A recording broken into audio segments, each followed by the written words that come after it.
Okay, ready na po ba tayo? Meron po akong ipapakita sa harap na sana wag niyo makalimutan, no, yung picture. Kasi baka mamaya ay hindi na natin ito mapakita next week.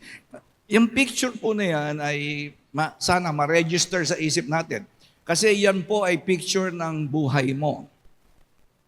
Kung paano po ang Diyos ay gumawa ng puno para mamunga at maging productive and alam niyo yon, yung kagamit-gamit, di ba? Ganon din po tayo. At kaya po may mga bunga ay para pakinabangan ng tao. At ang sabi po ng Bible, when God saw what He created, He said, it is good.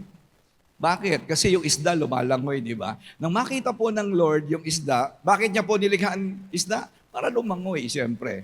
Sabihin mo sa katabi mo, hindi para ulam. Right? Kaya niya po nilikha ang isda para lumangoy. Nung makita po ng Diyos, ang ganda-ganda, very graceful. Nakakatuwa, di ba? Sabi niya, it is good. Nung makita niya yung ibon lumilipad, it is good. Nung makita niya po yung puno na namumunga, sabi niya, it is good. Ang ganda. So ganun po tayo.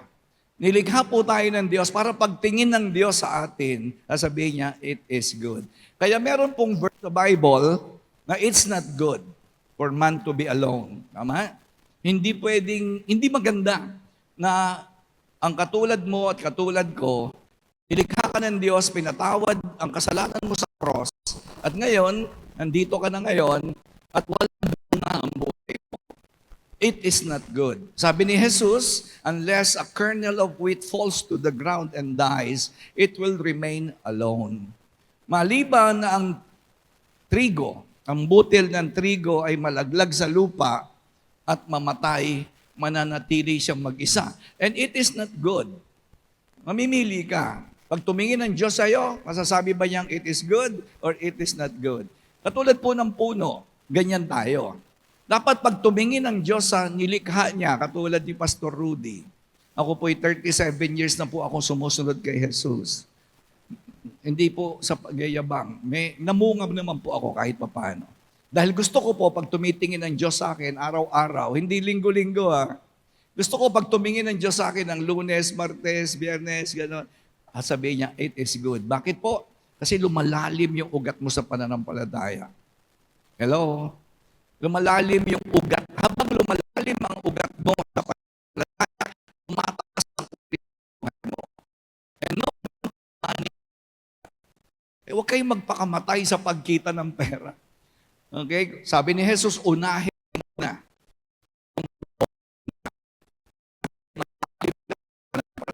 Tataas ang uri ng buhay mo, mamumunga ka, at sasabihin ng Lord, it is good. Marami kasing tao ang mabibless sa buhay mo. Amen?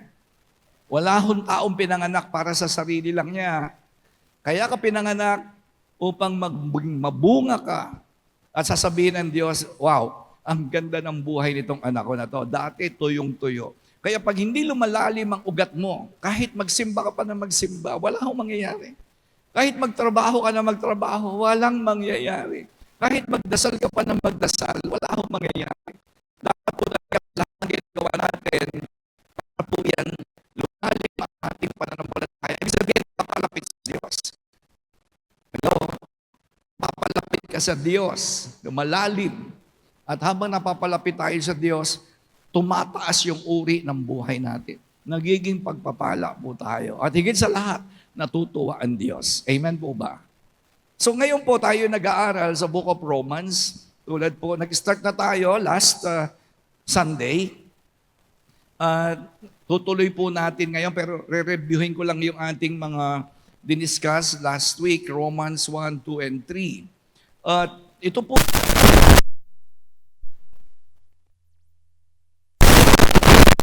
sa 37 taon na po ako nag-aaral ng Bible. At kung isa-summarize ko, ano pinaka-importante kong natutuhan sa buong Bible? Isa lang, yung nasagot ang pinaka-importanting tanong. Naisip mo na ba yun? Sumagi na ba sa isipan mo? Ano yung pinaka-importanting tanong?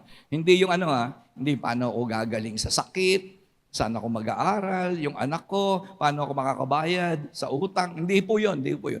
Yung po mga yon ay mahalaga din.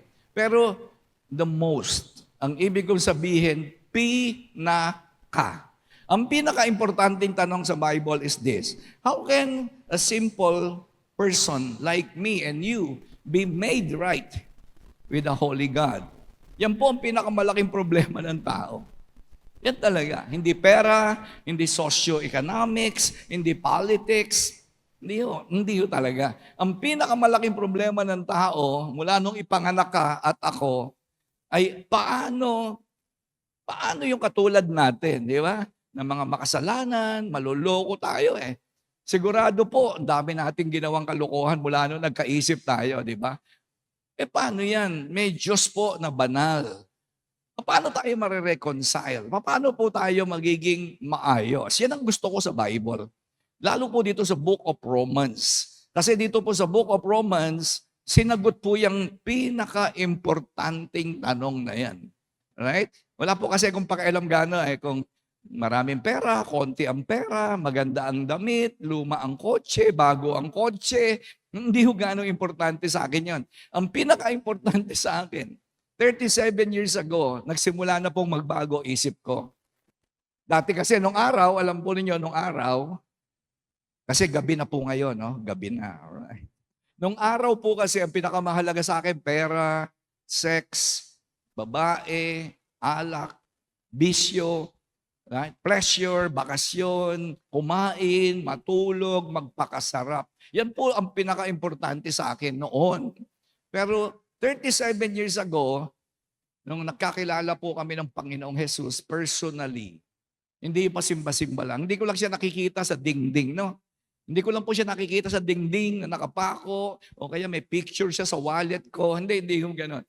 Nagkaroon po ako ng totoong relasyon sa Panginoon.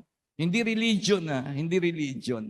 Alam niyo, kaibahan ng religion, nagsisimba ka lang linggo-linggo, pero hindi kayo nakakalapit ng Diyos. At hindi mo siya nakikilala ng mas malalim. Mula po noong 37 years ago, ang pinaka-importanting natuklasan ko ay paano magiging maayos ako sa harap ng Diyos. At ito po yung pag-aaralan natin. Okay, ready na po ba kayo? Sa Romans chapter 1, ang sabi po, nagsimula po si Pablo sa verse 16. Ito po yung summary ng Romans chapter 1. Halos lahat na madidinig nyo ngayon, summary ha. Kasi hindi natin kayang i-discuss lahat yan. Word for word, chapter by chapter, verse by verse. Sabi niya, for I am not ashamed of the gospel. Yun ang simula niya. Hindi ako nahihiya.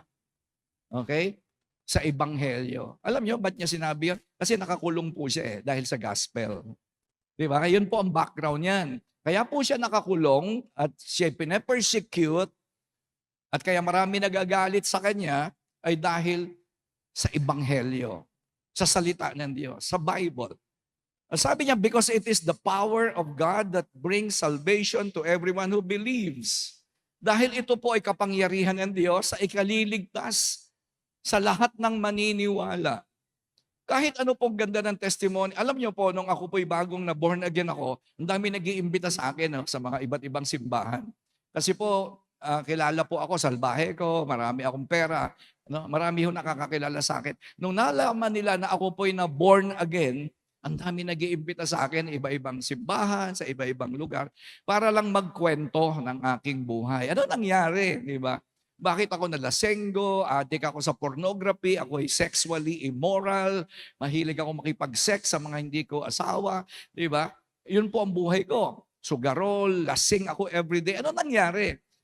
Nagpupunta po ako sa iba-ibang church. Pero malinaw po sa isip ko Okay, marami po sa inyo maganda kwento Pero ingat po kayo ingat. Kasi ang nagpapabago sa buhay ng tao, hindi yung kwento ko. Ang nagpapabago sa buhay ng tao ay yung kwento ng Bible. Because the gospel is the power of God unto salvation. Walang kwenta yung sinasabi ko. Maganda lang ikwento kasi nga po ipinapakita lang sa kwento natin na totoong may kapangyarihan ang salita ng Diyos. It is the power of God unto salvation to everyone who believes. At kung totoong naniniwala ka that the gospel is the power of God, ikukwento mo to. Hindi ka totoong naniniwala pag hindi ka nagkukwento. Di ba? Ginagamit mo yung isip mo kasi nagme-meditate ka, nakikinig ka, binabasa mo, nagsasalita ka, sinusunod mo, sinusulat mo. Kaya yung buong katawan mo ay binago talaga ng Bible. Tama? Hello, tama po ba? Dati, ang minemeditate natin, puro problema, puro pera, puro konsumisyon, puro negative. But because the gospel is the power of God, ngayon, yung isip mo, nagagamit na ng Diyos, yung bibig mo, nagsishare ka na ngayon ng gospel, yung mata mo, hindi ka na tumitingin sa mga kabastusan, sa kababuyan, yung mata mo ngayon, nagbabasa ka na ng Bible, yung tenga mo na dati mahilig sa chismis, ngayon yung salita na ng Diyos ang gusto mo, yung kamay mo, hindi ka lang nagsusulat ng diary, kundi nagte-take notes ka na ngayon tuwing nagsisimba ka. At higit sa lahat, yung puso mo masunurin na sa Diyos. Amen. Amen. Kaya nga, lumalalim ka ngayon.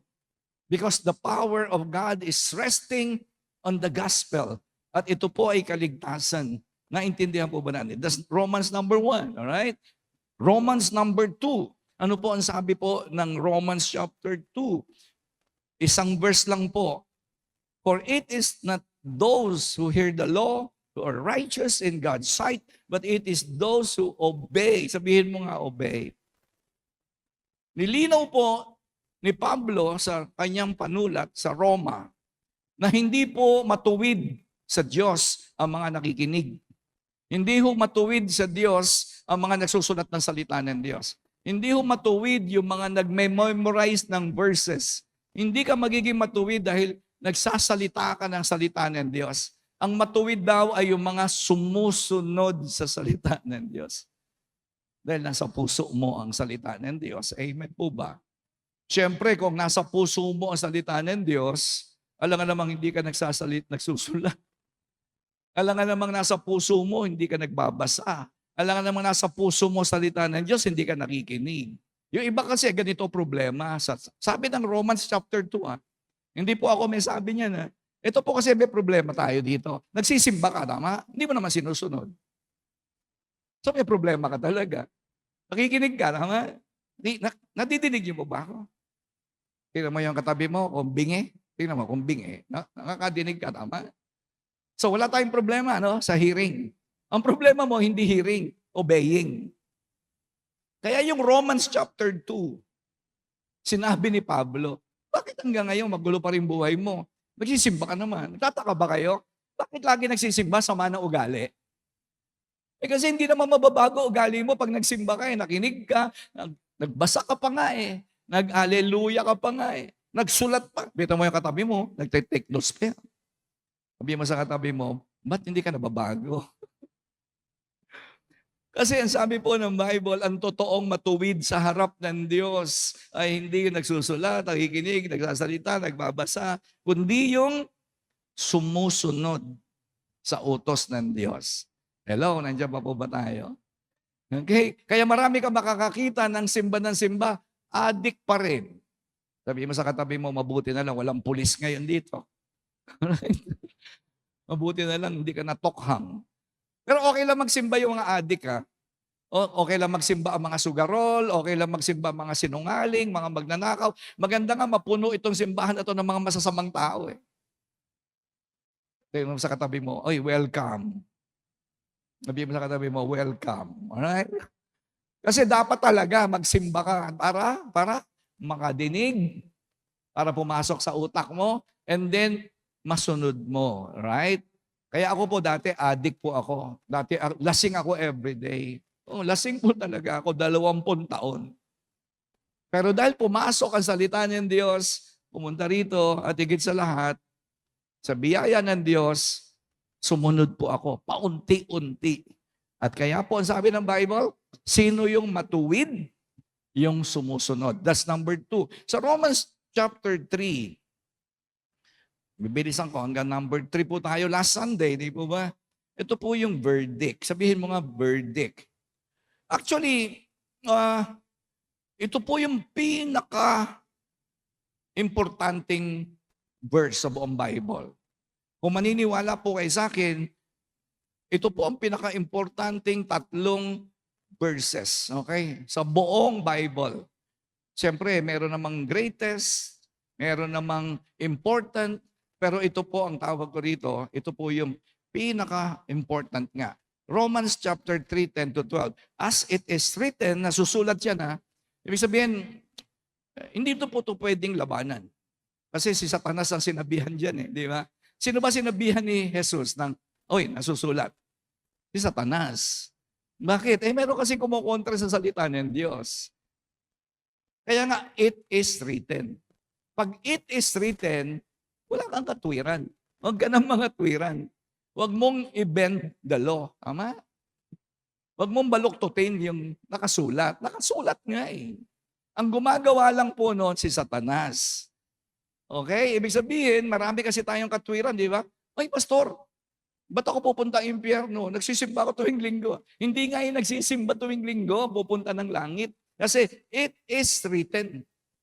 Ano yung verdict? At tulad ngayon, nag-iintay tayo ng verdict ni Sara Duterte. Mga ilang linggo po, magbibigay na po sila ng final decision kung ang Vice President matatanggal o hindi. Ang tawag doon, verdict. Sa buong Bible, ito po pinaka-importanting 3 verses. Ito po. Ano sabi? Ito ang verdict. There is no one righteous. Walang matuwid. Kahit isa. Not even one. There is no one who understands. There is no one who seeks God. Pastor, nagpe-pray po ako. No one. Pastor, nagbabasa po akong Bible. No one. There is no one that is righteous. Hindi po ako nagsisinungaling. Matagal na. Mga 3 oras na po. No one. Hindi po ako nanood ng pornography. Matagal na po. Mula po kahapon. Hindi pa ako nanonood ng pornography. No one. Ako po, 37 years na po ako nagsisimba. Hindi po ako naging matuwid dahil nagsimba po ako. Hindi po ganun. Dahil ang umpisa nga, wala. Nagpipinitensya pa nga ako nung araw. Alam niyo si Pastor Rudy, bago po ako tinanggap ng Panginoon bilang anak niya, nagpipinitensya po ako nung araw. Kasi nga po, gusto ko ngang maging matuwid sa mata ng Diyos. Kasi yun ang alam ko, wala po nagtuturo sa akin. Natural, wala nagtuturo. Yung iba sa inyo, naglalakad kayo ng paluhod, di ba? Tingnan mo yung katabi mo, tingnan mo yung tuhod niya, parang tuhod ng kamelyo. Pero papuntang impyerno yan. Alright? Ako po, nagsindi na ako ng lahat ng kandila.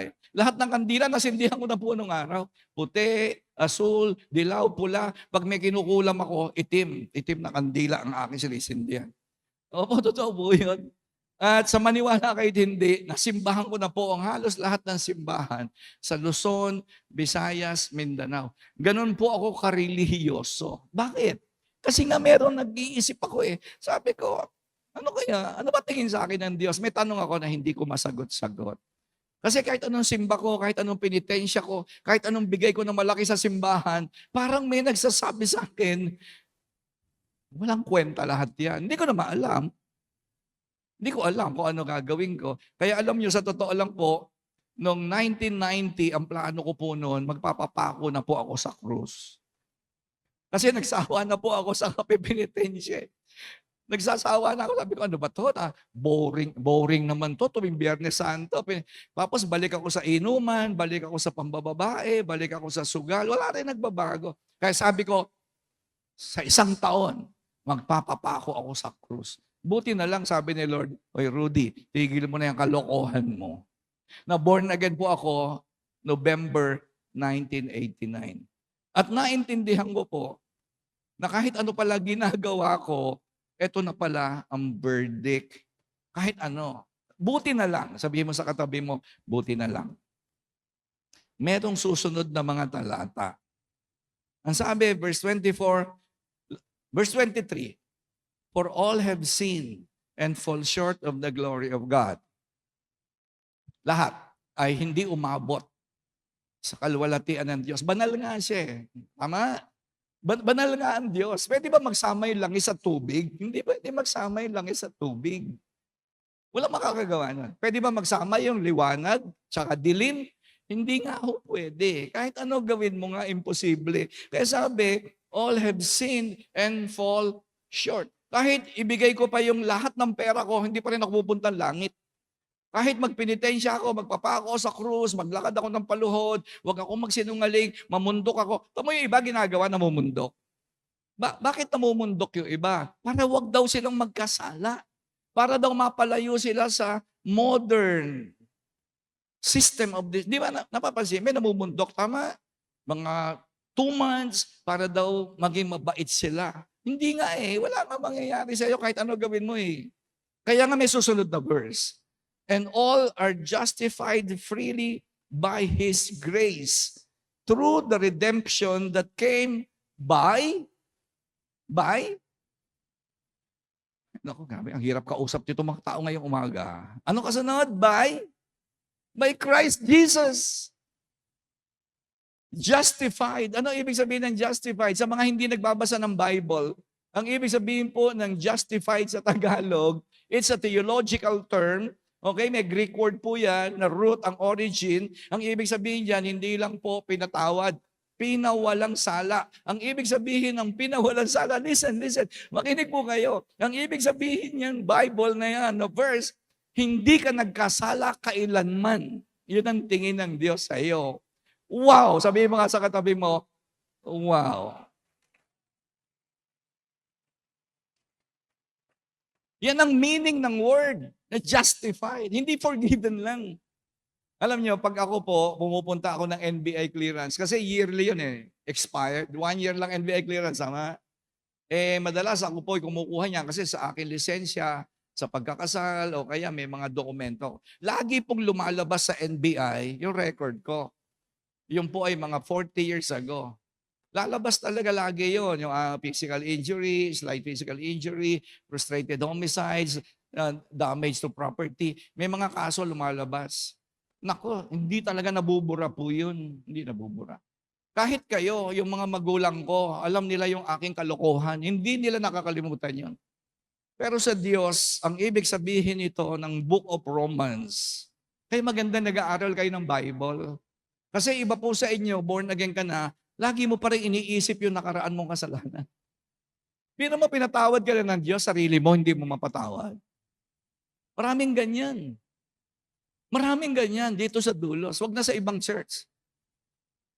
Pero mo sabi mo, pupunta ka langit, pero naaalala mo pa yung kasalanan mo. Ang ibig sabihin ng justified freely, it is as if that you never committed a single sin in your life. Kung tatanungin mo ang Diyos, anong kasalanan? Wala akong maalala. Yung po ibig sabihin ng justification. It's a theological term. Pinag-aaralan po yan ng mga katulad ko na nagtuturo po kasi ako sa Bible School, sa Bible College. At nililiwanag ko po yan. Kaya ako, kahit anong sama ko nung araw, wala po akong guilty feeling. Galing kasi kay Satanas yung guilty feeling. Ang galing po sa Holy Spirit, conviction. O nagkakasala ka. Ngayon ngayon, hindi dati. Hindi ka na sinusumbatan ng Diyos. Naalala niyo yung prodigal son? Hello? Sino nagbabasa ng Bible? Bumalik yung alibugang anak. Sabi niya, sabihin ko sa tatay ko, ito kasalanan ko, ito. Ano sabi ng Bible? Walang sinabi yung tatay. Basta niyakap lang niya yung anak niya. Tapos pinabigyan ng singsing, bagong damit, pinapaliguan, binigyan ng... Nakinig pa ba yung Lord? Wala. Nakinig ba yung tatay? Hindi. Hindi kasi importante sa Diyos kung ano nagawa mo nung araw. Ang importante sa Diyos kung ano ka magiging sa future. Hallelujah. Kaya yun po ang maganda sa Bible. Kung naintindihan mo ang Book of Romans chapter 3, malaya ka na, pinatawad, kinalimutan, hindi na naaalala. Pero huwag ka nang bumalik sa kasalanan. Kaya nga sabi ng Panginoon sa babaeng prostitute, di ba, babatuhin nila hanggang mamatay. Sabi ng Panginoon, kung sino sa inyo ang walang kasalanan, siya ang unang bumato. Tapos nag-aalisan. Ano sabi ng Panginoon sa masamang babae? Umayo ka na and sin no more. Huwag ka nang bumalik sa kasalanan kasi pinatawad na lahat. Past, present, and future. God is good. Punta na po tayo sa part 2. Okay, meron po akong 11:20 ngayon. Simula na po tayo sa part 2. Romans chapter 4. Ano po ang sinasabi ng Romans chapter 4?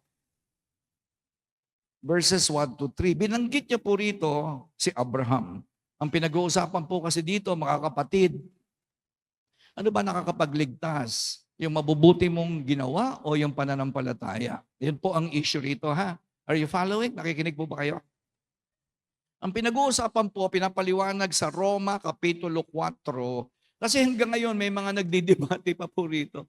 Lalo na pag kayo nagsimba sa ibang simbahan. Sa dati ko po kasing simbahan, ang tinuturo, magpakabait ka para pumunta ka langit. Parang tama, ano? Parang tama. Pero mali. Sabi, mangumpisal ka para pumunta ka langit. Parang tama, pero mali. Okay? Kasi nga po, pinipilit nilang gumawa para magkaroon ng kaligtasan. Pero ito po ang issue. Verse 1. What then shall we say that Abraham, our forefather, according to the flesh, discovered in this matter? Ano masasabi ni Abraham, ang tatay natin, tungkol sa paksang ito? Kasi nga ang paksa dyan sa chapter 4 is about work versus faith. Tuloy natin. If, sabi niya, if in fact, kung sakali, Abraham was justified by works. He had something to boast about, but not before God. Kung sakali, okay, sabi po, ito parang abogado si Pablo, di ba? Binibuild up niya yung case niya parang abogado. At abogado naman po talaga si Paul. Gusto niya malinaw po yung case tungkol sa salvation. Ang sabi po ni Pablo, kung sakali lang kung sakaling ang ating amang si Abraham ay napawalang sala sa pamamagitan ng kanyang ginawa, meron siyang ipagyayabang. Pero sa Diyos, wala. Yan ang sabi, but not before God. Kuha nyo? Hindi mo pwedeng sabihin, Lord, nagsimba ako ng 37 years, ba't ako pupuntang impyerno? Kasi ang pinagyayabang ko, 37 taon akong nagsimba dito sa daigdig. I had something to boast about sa inyo. Siguro pwede kong magyabang, Hoy mga kapatid, ako po ay 37 taon nagsimba linggo-linggo. Yun naman ang totoo. Wala akong absent for 37 years. Kaya lang sa harap ng Diyos, ano sabi? But not before God. Walang kwenta sa Diyos yun. Kung nagsimba ka, dapat lang. Dapat lang magsimba. Wala kang pagyayabang. Lord, nagbasa po ako ng Bible 37 taon. Dapat lang. Ano pagyayabang mo nun? Nandiyan pa po ba kayo? Sabi niya, not before God. Hindi yan mahalaga sa Diyos. Okay? What does Scripture say? Ano ba sabi ng Bible? Hindi sabi ni pastor. Hindi sabi ni Pablo. Hindi sabi ni Apostol Pablo. Sabi ng Diyos. Ano ba sabi ng Diyos? Abraham believed God. Yun lang. And it was credited to him as righteousness. Hindi po pwedeng maligtas si Abraham sa pagsunod po sa kautusan ng Diyos kasi, listen, mas nauna pa po si Abraham kaysa sa utos ng Diyos. Nauna siya kaysa sa 10 Commandments. So anong 10 Commandments ang susundin ni Abraham? Kung naniniwala kayo na ang 10 Commandments ay nakapagliligtas, which not, hindi ho nakakapagligtas ang 10 Commandments. Ang nakapagliligtas, katulad ni Abraham, ay naniwala. And it was credited to him as righteousness. Pinawalang sala siya dahil hindi niya nagawa ang kautusan. Wala pong kautusan. At believe me, it's impossible for you and me na sumunod sa 10 Commandments kasi po ang 10 Commandments hindi 10. Yan po ay 613. Go and read your Bible. Please, magbasa po kayo ng Bible. Ang 10 utos, hindi 10. 613. Paano mo masusunod yun? Diba? So, masama ba sumunod sa utos ng Diyos? Of course not. Ang ibig lang sabihin, ligtas ka na, matuwid ka na, pinatawad ka na sa kasalanan mo, normal lang na sumunod ka sa utos ng Diyos. Pero hindi ko pipiliting maligtas sa pagsunod. Kasi binabaliktad nyo Nakakita na ba kayo ng karitela? Nakakita kayo ng karitela. Grabe, hirap kausap yata ng mga tao dito. Medyo, gayahin mo yung aso. Alakita niyo yung aso, yung gumaganon-ganon sa kotse. Nakakita ka ng karitela. Nasa unahan yung kabayo. Nasa huli yung karitela. Di ba yun ang tama? Ang tama, sabi ng Bible, maniwala ka muna at ikaw ay mapapawalang sala. Ang ginagawa kasi ng iba, binaligtad nila. Diba? Gumawa ka muna ng mabuti para mapawalang sala. Baliktad, binaligtad ng maraming relihiyon yan. Yung dati kong relihiyon, yan ang turo sa akin. Magpakabait ka, magyayabang ako niyan. Halimbawa si Jess, no? Magkita kami sa langit. Halimbawa, kunwari lang kunwari pupunta ka langit, no? Kunwari lang. Pupunta ka ba langit? Pupunta ka langit, no? Sabi niya, opo, pupunta po ako langit. Halimbawa, magkita kami ni Jess sa langit. Uy, Jess, nandito ka pala ngayon. Nandito ka, ha? Praise the Lord, nandito ka pala. Ba't ka napunta rito? Ano ba sasagot ni Jess? Kasi nagsimba ako sa dulos ng ang tagal ko nagsimba, mga 2 linggo. Ano yun? May pinagyayabang siya. Kaya pala siya napunta ng langit dahil nagsimba siya. Ay, pastor, kasi kaya ako nandito, nagbasa ako Bible. O, may pinagyayabang. Ay, pastor, kaya po ako napunta rito, nag-ika po ako. Narinig ni San Pedro. Sabi ni San Pedro, sisipain ka ngayon. Hindi ka pala para dito. Paano ka nakalusot dito? Di ba? Kaya meron kinuwento si Jesus, ba't di ka nakadamit pang kasal? Ano ginagawa mo rito? Itapon nga yan sa labas. Di ba? Meron kayo nabasang gano'n. Ay, hindi nga pala kayo nagbabasa ng Bible. Pasensya na po. Matanong kasi ako Alam niyo, matanong po ako. Di ba sisipain ka talaga sa langit? Ba't di ka nakadamit pang kasal? Kasalan to. Kasi nga po, halimbawa, baliktarin naman natin. Oh, yes, dito ko pala. Di ba? Buti nandito ka. Ba't ka napunta ng langit? Ay, hindi ko nga po maintindihan. Basta alam ko lang, naniwala po ako na si Jesus ay namatay sa cross at ako po ay binuksan ko lang ang puso ko para tanggapin yung inaalok niyang kaligtasan. Yun lang ang ginawa ko. Wala nang iba? Wala na, pastor. Pero nagsimba rin naman ako. Alam mo, minsan-minsan nga, absent pa nga ako, di ba? Lalo na yung katabi mo, umulan lang ng konti, absent na. Tama. Hindi naman kayo, okay lang naman yun, hindi kayo perfect, di ba? Hindi ko naman sinabing gayahin niyo ako na 37 taon ako hindi nag-absent. Pero maganda naman kung gagayahin niyo ako. Pero hindi naman kayo naka-perfect, di ba? Kung yun ay pagmamalaki mo, sa impyerno ka talaga pupunta. Kasi you're talking on the first person. Sa English po kasi may turo na speaking on the first person. Puro ikaw. Nagbait ako, hindi ako nagsinungaling, nagsimba ako, nagbigay ako, nagganto ako, puro ganito, ako. Impyerno punta mo doon. Pero when you're talking about the third person, ba't ka nandito sa langit? Hindi ba salbahe ka nung araw? Hindi ba ikaw manginginom? Hindi ba ikaw... kasi siya kasi, si Jesus kasi, third person, hindi ikaw, siya. Hindi mo tinuturo ang sarili mo. Yun ang tinuturo po dito sa Romans chapter 4. Dahil sa kabutihan ng Diyos, and it was and always, and it will always be to the ends of the age. Laging ganun yun. Dahil sa pananampalataya. Wala pa si Jesus, naligtas na si Abraham. Ngayon, nandito na si Jesus, nangyari na, naligtas sila. At ngayon, marami pang maliligtas. Bakit? Hindi dahil mabait ka, hindi dahil mabuti ang Panginoon. Come on.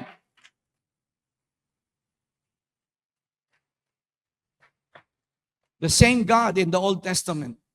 Kung sino yung Diyos na nagligtas kay Abraham sa Old Testament, ay siya ring Diyos na nagliligtas ngayon sa New Testament. And it will always be, tungkol lang yan sa pananampalataya. Hindi dahil sa kabutihan mo. Romans chapter 5. Romans chapter 5. Malagay ko, magtatagal po ako ng konti rito. Baka next week na natin ituloy yung 6. At pinag-uusapan po dito para lalong malinaw. Ito, lilinaw talaga. Makinig ka mabuti, kapatid. Malilinawan ka talaga rito. Kahit hindi ka nagbabasa ng Bible. Kung makikinig ka lang mabuti, ito po'y pinag-uusapan yung dalawang lalaki. Specifically sa Bible, Dalawang Adan. May dalawang Adan po na binabanggit sa Bible. Sa 14, ito po sabi sa chapter 5, nevertheless, death reigned from the time of Adam to the time of Moses, even over those who did not sin by breaking a command, as did Adam, who is a pattern of the one to come. Pumasok daw po ang kamatayan, brokenness, stress, sakit, lahat dahil sa kay Adan. Diyan nagsimula ang kamatayan. Alright? Kaya, makapapansin mo, minsan nagtatanong kayo, di ba? Bakit gano'n yung bata? Nakakita na ba kayo ng batang bagong panganak, walang bungo? Di ba? Walang bungo yung bata. Lumabas yung bata, patay. Anong kasalanan nun? Wala. Wala kasalanan yung baby. Ba't gano'n? Walang butas ang puwet. Bakit gano'n? Ang bata, wala yung puso. Grabe. Wala, yung puso niya, may sakit. Ano kasalanan? Wala. Bakit gano'n? Kasi nga po, dahil sa kasalanan ng isang tao. Yung iba sa inyo, sabi nyo, ba't pinapayagan ng Diyos yan? Di ba, nagagalit nga kayo sa Diyos eh. Sino rito nagagalit ka sa Diyos kasi hindi mo binabasa Bible mo? Talaga pag hindi mo binabasa Bible mo, magagalit ka sa Diyos. Bakit gano'n? Namamatay ng maaga yung mga mababait. Ba't itong katabi ko? Ang tagal. Di ba? Kasi nga, hindi mo kilala ang Diyos eh. Siyempre, pag hindi mo kilala ang Diyos, you tend to criticize somebody that you do not know. Bakit ganyan? May mga, wala. Di ba, biro mo bata, may cancer. Alam mo yung pamangking ko, 3 years old yung pamangking kong bata, namatay sa cancer. Ano kasalanan ng pamangking ko? 3 years old. Wala siyang kasalanan. Ito po ang problema. Dahil sa isang tao, pumasok na ang kamatayan. At siya ay naging, pattern. Sabihin mo nga pattern. Ito po, Baka mahulog ako eh. Pattern. Sabihin mo nga pattern. Dahil sa isa, naging pattern. Ito pong pantalong ko, Levi's po ito. Levi's. Sana may commission ako sa Levi's, no? Ito pong pantalong ko na ito, ang daming ganito. Pero saan ito nagsimula? Sa isang pattern. Walang dalawang pattern. Wala. Isa lang. Lahat ng pantalon na ganito, kahit 100,000 ang pinroduce ng Levi's company, alright, itong salamin ko, itong polo ko, isa lang ang pattern. Itong relos ko, isa lang ang pattern. Ang sapatos ko, isa lang ang pattern. Kaya may kamatayan dahil merong pattern. Huwag kayong magtaka, bakit may mamamatay tao? Kasi si Cain, pinatay yung kanyang kapatid. May pattern talaga yan. Dahil sinabi ng Diyos kay Adan, pag kinain mo yung bunga na yan, mamamatay ka. Pinili po ni Adan na sumuway sa Diyos. Kaya ngayon, titigas ng ulo natin. May pattern kasi. Sabi mo sa katabi mo, kaya pala ikaw ganyan. Alright? Sabi mo sa katabi, kaya ka pala ganyan. May pattern ka pala. Huwag kayong magtaka kung ba't ang sama ng mundo. Huwag kayong magtaka kung ba't ang tatay mo, drug addict, ang nanay mo, reyna ng chismosa sa buong barangay, super marites. Huwag kayong magtaka doon. Huwag kayong magtaka kung bakit ang daming mga bastos, baboy, mahahalay. Huwag kayong magtaka. Alright? Walang kalalaman ng Diyos doon. Wala. Kasi si Adan ay nilikhang perfect. Nilikha siyang perfect, walang kamatayan. At siya po ay nilagay ng Diyos sa isang environment na perfect. Kaya lang pinili po nitong mokong na ito na sumuhay sa Diyos. Siya na yung naging pattern. Dapat kasi lahat ng tao walang sakit. Kasi pattern siya. Sumusunod siya sa Diyos. Dapat lahat ng tao mabubuhay ng walang hanggan. Kasi may pattern nga dapat masunurin sa Diyos. Dapat lahat ng babae. Dapat kayo mga babae, 30 na anak nyo, enjoy pa kayo, di ba? Pag nanganganak kayo, wow, sarap, enjoy. Bakit ngayon? Hirap na hirap kayo manganak. At ang sabi pa nila, nasa hukay ang kabilang paa, which is true. Ang dami namamatay sa panganganak. Bakit? Dahil sa pattern. Bakit may cancer ngayon? Dahil sa pattern. Bakit maraming mga mamamatay tao? Dahil sa pattern. Bakit ngayon maraming mga may maleta, 10 maleta, 20 maleta? Dahil sa pattern. Okay? Yung katabi mo nga, nahawa na ngayon. Tingnan mo yung katabi mo. Kaya pa. Okay? Kaya tingnan niyo po yung picture, di ba? Pinalayas po si Adan at si Eva doon po sa perfect na lugar. Yan, di ba? Ganyan na itsura niyan. Yan ang pattern. Ang sarap-sarap ng buhay, hindi mamamatay, walang sakit, kasama ang Diyos everyday. Pinili po ng pattern yung tatay natin sa laman ni Adan. Pero tingnan mo, ginawa ng Panginoon. Ano ginawa ng Panginoon? Pumunta ng lupa, katawang tao, upang tayo po ay maligtas, namatay, pangatlong araw, na buhay na muli. Right? Bakit? Para may bago na tayong pattern. Sabihin mo nga, pattern. Dahil pag ikaw ay nakay Kristo Jesus na, wala ka ng lahi ni Abraham, ni Adan. Hindi ka na kay Abraham, kay Jesus ka na. Bakit? Hinugasan ng dugo niya yung marumi mong dugo. Amen. Nandiyan pa po ba kayo? Adam was given life and lost it. Jesus gave away His life so we can gain it. Yan po ang kaibahan ng dalawang lalaking yan. Okay? Adam was given life and lost it. Binigyan siya ng buhay. Si Jesus binigay ang buhay niya. Binigay ang buhay kay Adan. Ginawa niya, winala niya. Si Jesus pinamigay niya yung buhay niya para tayo ay magkaroon ng buhay. Adam's act made us slaves to sin. Jesus' act set us free. Yung ginawa po ni Adan, tayo po ay naging alipin ng sugal, mamamatay tao, hindi tayo makapagpatawad. Tama? Kita mo, ba't kayo hirap magpatawad sa mga... kasi nga, ginawa kang alipin sa galit eh. Sino rito, alipin ka ng galit? Dahil kay Adan yan. Pero dahil kay Kristo, makakalaya ka dyan sa galit mo sa kapwa mo, sa asawa mo, sa mga ex-men mo. Sino rito maraming ex-men? Ex-wife, ex-yota, ex-friend, di ba? Dami mong kagalit. Dami mong kagalit. Kasi nga, dahil kay Adan, naging alipin ka ng sama ng loob. Pero sa ginawa ni Jesus sa cross, nakalaya po tayo sa kagagawan ni Adan. Nandiyan pa po ba kayo? Adam hid in shame. Natatandaan niyo yun, sabi ng Lord, Adan, nasaan ka na? Nandito po kami, nagtatago po kami, at nagtakip po siya ng dahon, dahil hiyang-hiya po siya. Nagtago po siya, natakot siya sa Diyos.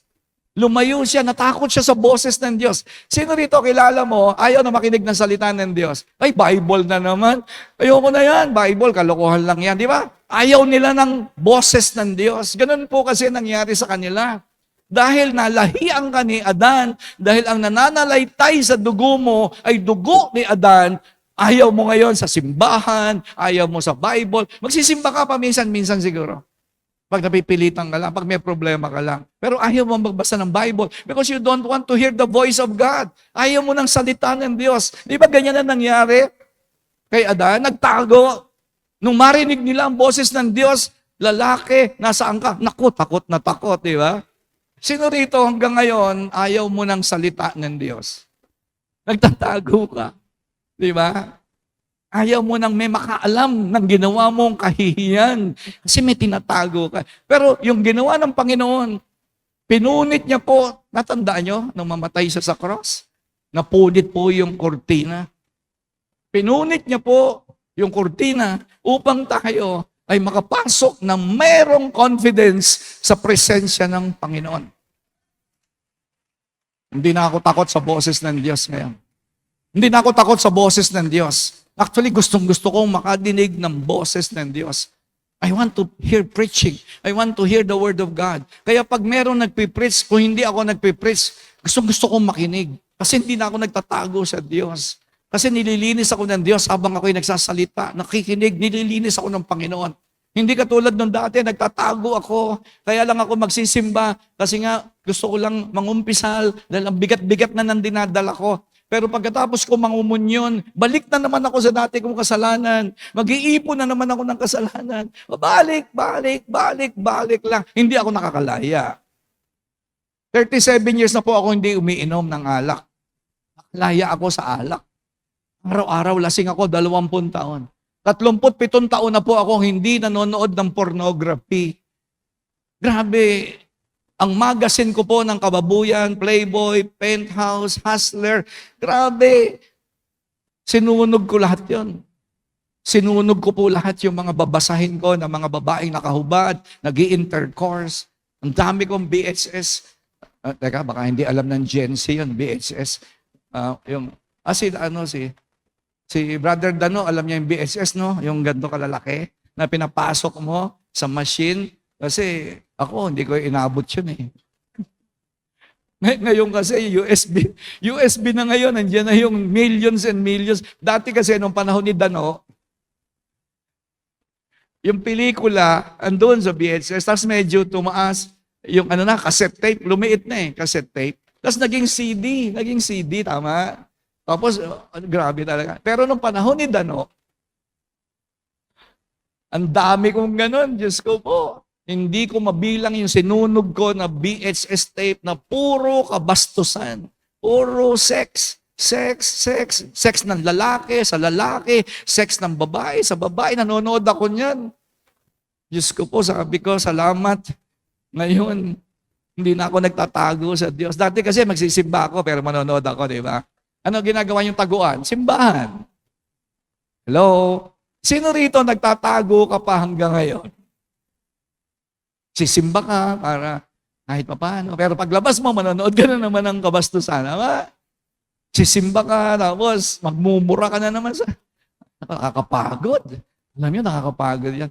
Alam niyo, kaya po, binalian ng Diyos si Jacob ng pigi. Nagbabasa kayo Bible? Nagbabasa kayo Bible? Sa mga hindi nagbabasa ng Bible, nakipagbuno si Jacob sa Diyos. Bakit? Sawang-sawa na siya sa katatakbo. Basahin niyo. Kasi nagtataka kayo, ano ibig sabihin nun? Bakit buong magdamag? Sabi ni Jacob, hindi kita bibitawan hanggang hindi mo ako pinagpapala. Bakit? Kasi maraming ganon ngayon. Pagod ka na sa katatakbo mo sa kasalanan. Pagod ka na sa kasisimba mo pero niloloko mo lang sarili mo. Pagod ka na sa pagsisinungaling. Kaya magsisimba ka, magsisinungaling, magsisimba, makikipag-sex sa hindi asawa, magsisimba, maninira, magsisimba. Ako, alam nyo, kaya ano nangyari? Pinilayan po siya. Ano yun? Bakit siya pinilay dito? Para hindi na siya makatakbo. Ako, tama na yan. Yan, takbo mo na yan. Hindi na ako makakalakad nang wala ang Diyos sa buhay ko. Kaya alam niyo, pagkatapos, no, tumigil na siya sa pagtakbo. Tama? Hinarap na yung kapatid niya si Esau. Kasi tatakbo na naman siya. Naku, ito na yung kapatid ko. Di ba? Alam niyo yung istorya? Alam niyo? Hindi niyo alam, no? Kaya nga kinukwento ko, hindi niyo alam. Di ba? Paparating na yung kapatid niya. Sumumpa ang kapatid niya. Sabi ni Esau, papatayin kita pag nakita kita. Eto na si Esau. Naku po, tatakbo na naman sana. Dumating ang Diyos. Ay, Jacob, tama na yung pagtakbo-takbo mo. Hindi kita magagamit pag takbo ka ng takbo. Sino rito, hindi ka magamit ng Diyos dahil takbo ka ng takbo? Sisimba, tatago, sisimba, magtatago, magsisimba, magtatago. Ay, Diyos ko po, mapapagod talaga kayo niyan. Kaya kailangan mo talaga, wag mong bitawan si Lord at bayaan mong pilayin ka niya para hindi ka na makatakbo. At ibig sabihin, di ba may tungkod na siya? Sino tungkod niya? Si Lord. Hindi pwedeng wala akong tungkod. Hindi pwedeng wala si Jesus. Pag hindi, magyayabang lang ako. Baka kung saan lang ako pumunta. Or, magtatago lang ako ng aking kasalanan, takbo rito, punta sa ibang church. Sino rito, nakalipat ka ng ibang church kasi may ginawa kang kalokohan doon. Tapos tatakbo ka sa ibang simbahan. Gagawa ka na naman ng kalokohan, lilipat ka na naman. Dito po sa Dulos, marami nang gumawa ng ganyan. Dito po sa church natin, may mga ganyan.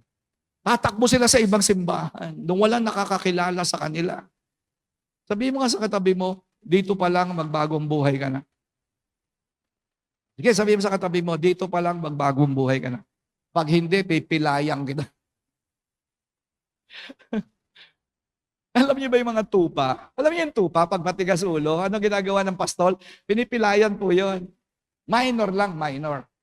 Ganun po ginagawa ng mga pastol. Hello?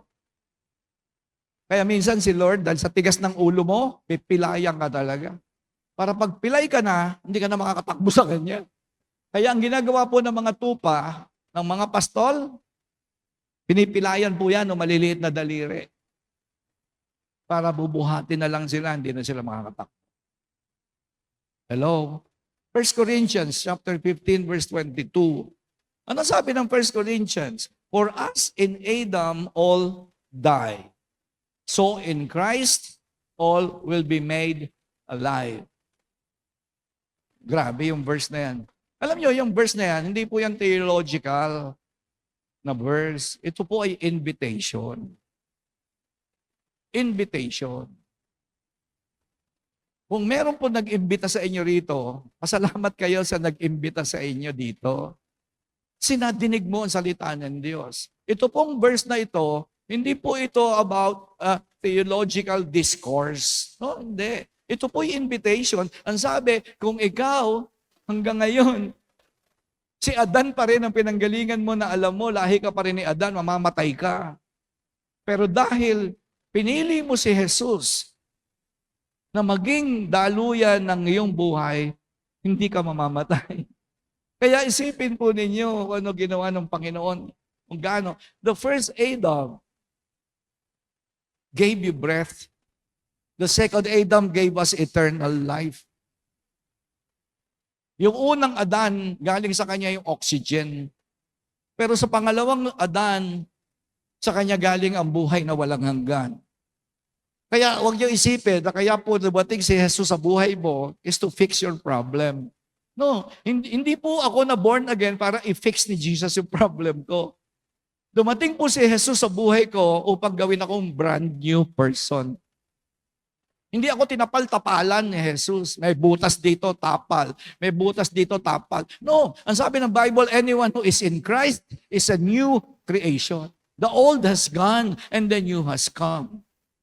Kaya hindi po dumating si Jesus dito sa lupa para ayusin ang problem niyo. Dumating po siya dito sa lupa para gawin kang bagong nilalang. Ayoko makakita. Tingnan mo yung mga taong fixing ng problem. Grabe, pangit na itsura niyan. Nakakita ka ba ng mga tao nagsisimba? Ang dami nilang tapal. No, brand new person.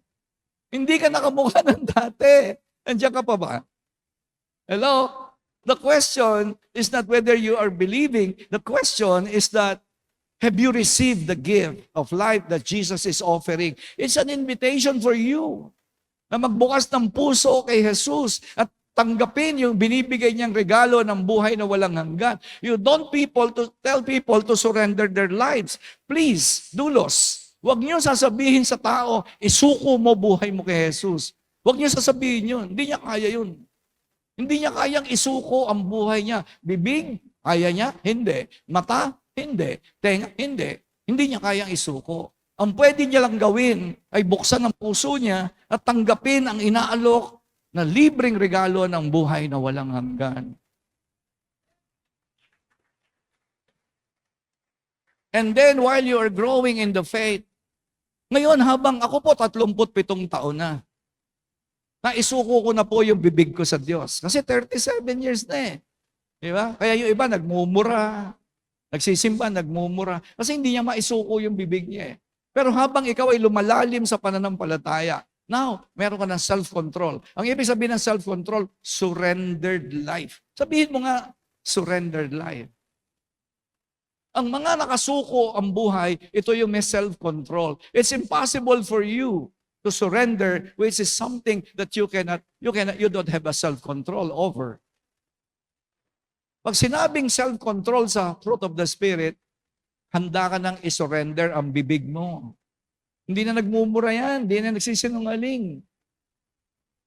Pero sa umpisa, kapatid, ang kailangan nyo lang gawin, sabi ng Bible, is to open your heart. Katulad nung magnanakaw sa krus. Yung magnanakaw sa krus, hindi naman niya sinabing, Jesus, sinusuko ko sa iyo, buhay ko. Late na. Late na. Mamamatay ka na eh. Ano kailangan ko yung buhay mo? Hindi kailangan ni Jesus yung buhay ng magnanakaw. Kasi late na nga eh. Kaya hindi niya sinabing, I surrender my life. Ang sabi lang niya, huwag mo akong kalimutan, Panginoon, kasi naniniwala talaga ako, hari ka talaga. You have a kingdom. You have a kingdom. You are a king. Binuksan lang nung magnanakaw yung puso niya. Wala na siyang ibang ginawa. Mayroon ba siyang ibang ginawa? Si Abraham ba may ibang ginawa? Si Abraham? Wala. Wala po silang pinagmamalaki. Nandiyan pa po ba kayo? So, tandaan po natin, bago po ako magtapos, meron pa po akong 8 minutes. Bakit po importante na ito po i-share natin sa iba? Why this message is so important? Bakit maraming tigadulos, hindi ka nag-iimbita ng papunta sa church? Kasi you don't understand, tama? Siyempre, pag hindi mo naintindihan, wala ka namang gagawin. Kaya kita mo, simba ka lang ng simba, yung pamilya mo papuntang impyerno, asawa mo papuntang impyerno, yung kapatid mo papuntang impyerno, kaibigan mo, lahat ng tao nakapaligid sa iyo papuntang impyerno, ikaw, simba ka ng simba. Right? Anong problema doon? Kasi hindi mo talaga naintindihan kung ano aabutin nilang mga tao. Pag namatay ang isang tao na wala si Jesus, it's the end. Wala na po silang pag-asa. Ano yung 4 na nangyayari sa impyerno? Makinig po kayo. Meron pa po akong 7 minutes, okay? Ano ba ang nangyayari sa impyerno? Hindi po ito para sa kanila, ito po'y para sa inyo. Marami pong tigadulos, hindi po kayo nag-iimbita. Bakit? Hindi mo naman kasi alam kung ano impyerno eh. Hindi mo alam. Kasi kung malalaman mo, matatakot ka. At dapat lang matakot tayo. Ako, takot po ako na may mapunta sa impyerno sa kapatid ko. Kaya nanay ko po na born again yan. Ako po unang na born again sa amin. Kasi alam ko, pag ang nanay ko namatay to nang wala si Jesus, grabe. Yung tatay ko na born again. Yung kuya ko na born again. Yung kapatid kong babae na born again. Kasi alam ko po natakot ako. Hindi ko sila tinakot Huwag niyo silang tatakutin Nasusundan niyo ba ako? Huwag mo sabihin sa kanila, hoy, pag ikaw napunta sa huwag niyo gaganunin. Baka kagatin yung daliri mo, ha? Huwag mo sasabihin sa kanila, hoy, pag napunta ka sa ano sabihin sa'yo? Wala akong pakialam. Ang dapat matakot, ikaw. Tingnan mo ngayon katabi mo, mukhang papunta bang impyerno yan? Nakakatakot pumuntang impyerno. Ako takot na takot ako sa impyerno. Hindi para sa sarili ko kasi hindi man ako pupunta ron. Takot ako yung kapatid ko pumuntang impyerno. Takot talaga ako dyan. Kaya panay pray ko para sa kanila. Panay imbita ko para sa kanila. Takot ako para sa mga kapitbahay ko, sa mga kaibigan ko. Pinagpe-pray ko po yung mga kapitbahay ko Wala akong tigil. Pasyal ka sa church. Kinig ka lang. Mabilis lang. Pray lang ako ng pray. Alam niyo, sanay ako sa rejection. Meron ako inimbita nung isang araw. Sabi sa akin, wala ho akong panahon. Okay lang, sanay ako dyan. O ayaw mo, tuloy pa rin ako mag-pray. Hanap pa rin ako ng ibang tao. Baka sakali. Bakit? Kasi ganito po mangyayari sa impyerno. Number 1, yung po tinatawag na element of eternity. Ibig sabihin doon, yung takot niya na nararamdaman dito sa lupa. Naramdaman niyo na ba yun? Yung nabalitaan mo, na aksidente yung tatay mo. Ano tawag doon? Panic mode. Sa impyerno, walang tigil na yon, yung panic mode. The terror is not diminishing. Naranasan niyo ba? Halimbawa, ako, nabaril po ako. Binaril po ako, di ba? Nung binaril po ako, tinawagan yung mga anak ko, grabe. Yung panic ng mga anak ko, hindi kayang ipaliwanag.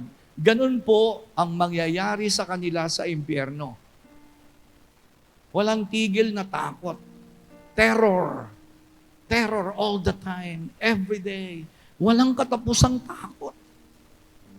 Yung po ay element of eternity. Walang pag-asa. Total loss of hope. Sa impyerno, wala nang pag-asa. Bakit nagpapakamatay? Wala nang pag-asa. Bakit depressed? Wala nang pag-asa. Bakit nagsusuicide? Wala nang pag-asa. Bakit nag-aamok, nag-uhurementado? Wala nang pag-asa. Ganon sa impyerno. Kaya lang, walang katapusan. Total loss of hope. Peace. Walang kapayapaan. For trillions, zillions, eternity. Wala hong katapusan. Sana nga kung zillions of years lang eh. Wala ho, eternal nga eh, eternity. Ang ibig sabihin ng eternity, beyond time. Walang katapusan. Ganun po yun sa impyerno. Ganun ang mangyayari sa asawa mo, sa anak mo, sa kapatid mo, sa kaibigan mo. Doon ako takot na takot. Kaya hindi ako tumitigil sa pananalangin, Lord. Tulungan mo po yung mga pamilya ko na walang pumunta dyan. Maligtas sila kahit hindi ako, gamitin mo iba. Kahit hindi sila magsimba rito. Kasi iba-iba na po ang tirahan namin magkakapatid. Number 2, ito po mangyayari po sa impyerno, kaya takot na takot ako, yung complete sensory assault. May pandinig, may pakiramdam, hindi ho nawawala ang senses. Nasubukan mo na bang tumapat dito sa speaker? Sino po rito bingi? Tumapat ka rito. Malamang mabuksan tenga mo. Ang lakas nito di ba? Sa impyerno po, madidinig mo doon yung iyakan every day. Iyakan. Madidinig mo doon ng sigawan. Madidinig mo yun. Yung total, meron kang complete sensory. Binobomba yung init. Ramdam mo yung init doon. Meron kang feelings. Nararamdaman mo yung apoy. Yun ang ibig sabihin yan. Walang tigil. Madidinig mo yung nagmumura. Kasi may mga nagmumura, sinabi ni Jesus eh. Nagmumura sila sa impyerno. Mumurahin nila ang Diyos. Oo, meron. Yun yung mga gnashing of teeth, nanggagalit. Ano ibig sabihin nun? Nagngangalit ng ngipin. Galit na galit yun. Merong umiiyak. Kasi nagsisisi sila. Kaya lang wala na. Huli na eh. Madidinig nila doon yung mga taong sisigawan sa sakit. Aray ko, hirap. Patawarin mo po kami. Kaya lang late na nga eh. Late na po eh. Yun sa impyerno. Bobombahin ka dyan ng mga tunog. Ingay, iyakan, every day. Kaya takot na takot talaga ako dyan. Kaya nagpapasalamat ako sa Panginoon, niligtas niya ako. Kasi doon ako papunta. Doon po ako papunta dati. Number 3, absolute isolation. Nag-iisa ka doon. Wala kang makikitang tao doon. Wala, madidinig mo lang sila. Na-imagine nyo yun. Ako naranasan ko po yan minsan. Mahilig po ako mamansing eh. Namamansing po ako. Sa Quezon, sa Bicol, namamansing po ako dyan. Gabi, no? Nasa gitna ako ng Pacific Ocean, walang bituin, walang buwan, ang dilim-dilim po talaga. Tapos nasa gitna ka ng malaking dagat. Ganun po sa impyerno.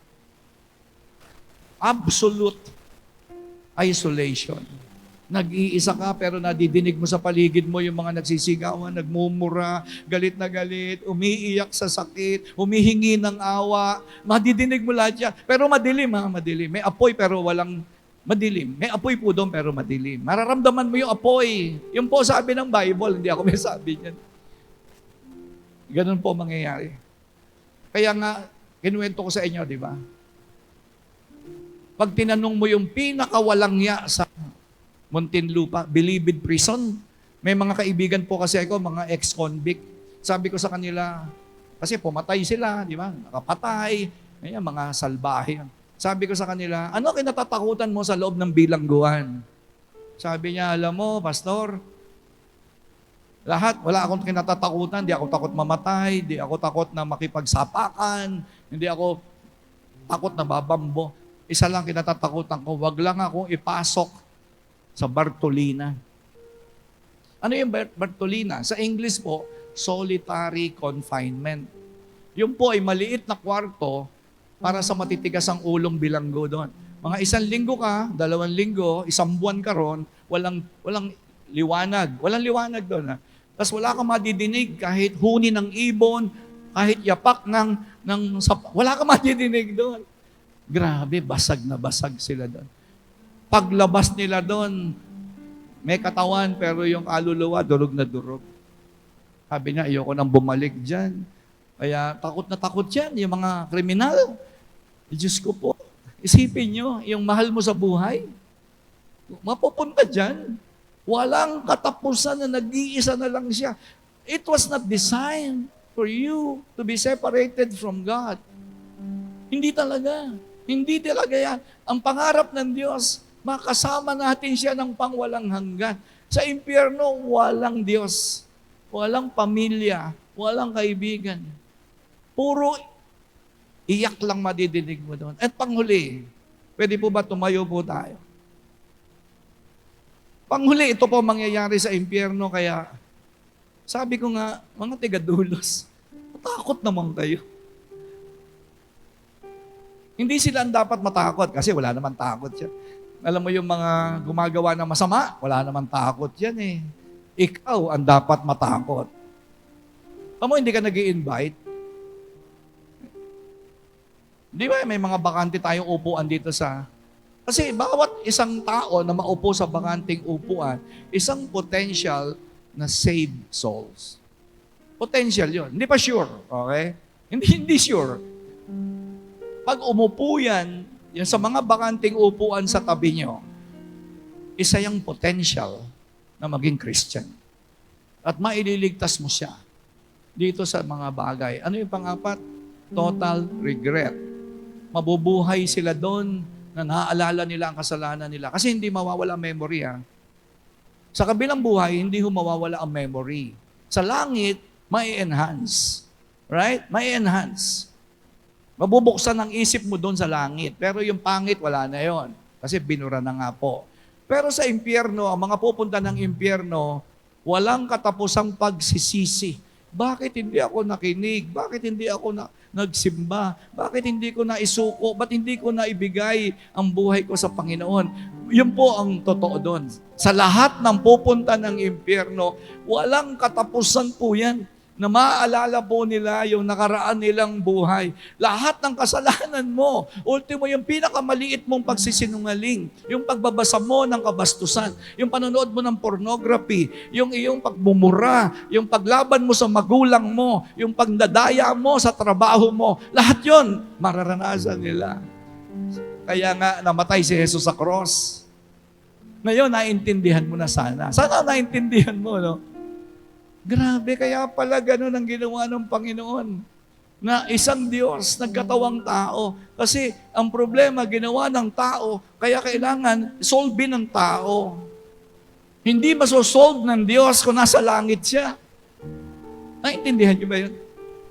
Hindi masosolve ng Diyos ang problema ng tao malibang magkatawang tao siya. Hindi niya gagawin yun sa langit. Hindi niya gagawin sa langit yun. Kailangan dito niya gawin sa lupa. Kaya ang Diyos ay nagkatawang tao para ayusin ang problema ng ginawa ng unang Adan para itong pangalawang Adan na ito. Hindi lang niya solve yung problem mo, kundi gawin kang bagong nilalang. Grabe. Hindi ko tinatakot yung first-timers. Kayo tinatakot ko. Kayo talaga, yung matagal na nagsisimba, matakot kayo. Yung matagal na rito sa dulos, hindi pa ligtas ang pamilya mo, matakot ka. Ang tagal mo na nagsisimba, ang mga kaibigan mo, papuntang impyerno, wala ka pa rin pakialam. At kaya sana sa umaga pong ito, ngayon, ito yung oras na pwede nating buksan ang puso natin. Alright? Yun lang. Wala na po kayo ibang gagawin. Pastor, yun lang. Bubuksan ko puso ko. Yes, kasi po ang Panginoon may inaalok. Inaalok niya ang buhay na walang hanggan dahil kay Jesus. Ang gagawin niyo lang, wala na kayo ibang gagawin. Hindi kayo magme-member ng church, hindi kayo papabautismo, hindi namin kayo hihinga ng ikapo nyo. Huwag kayong matakot, hindi namin kayo hihinga ng ikapo. Hindi namin kayo gagawing member. Kung gusto nyo lang magsimba, simba kayo. Pero ang una natin gagawin, titingnan kasi ng Lord yung puso mo. Nandiyan pa po ba kayo? Hindi nyo napansin. Bakit yung alibugang anak, ang naligtas, yung bunso, hindi yung panganay? Pansin nyo ba yun?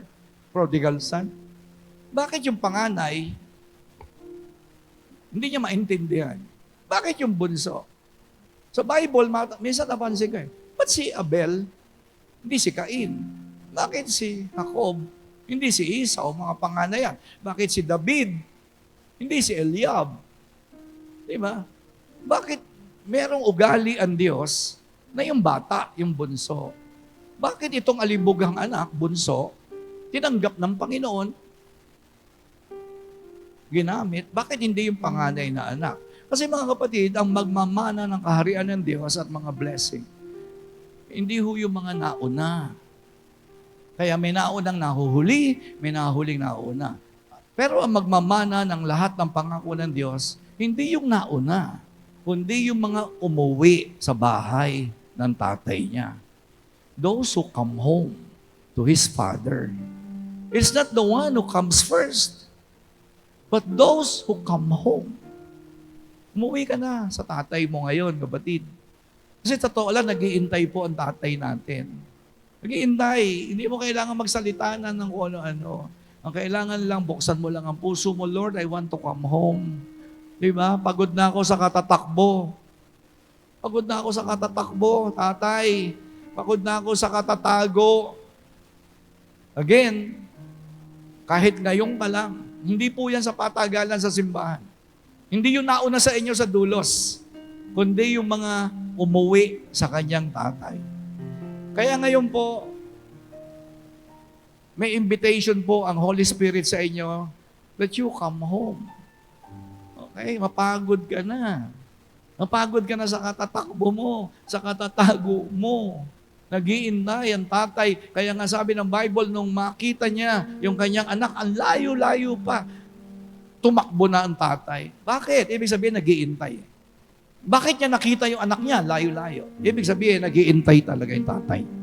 Ngayon po, ngayong umaga, nag-iintay ang tatay niyo sa langit. Are you willing to come home? Or you want to run? If you want to run, then go ahead. Run for the rest of your life. Hanggang hindi ka napipilayan. Hanggang maubos pera mo. Sige na, hanggang tumanda ka na kung yan ang gusto mo. Then run away. Hide from God. But this moment, ngayong umaga po na to, God is giving you an invitation for you to come home to your Father. Ngayong umaga po ito, kung meron po ritong uuwi, nakahanda na po ang Panginoon, yumuko po tayo, sabihin natin, Ama kong Diyos, sabihin mo, Ama, pagod na po ako sa pakikipagsabayan sa mundong ito. Gusto ko nang umuwi sa presensya mo. Binubuksan ko ang aking puso. Tinatanggap ko ang invitation mo ng buhay na walang hanggan dahil kay Kristo Jesus. Uuwi na ako, Lord. Salamat po sa kapatawaran ng aking kasalanan. Lahat.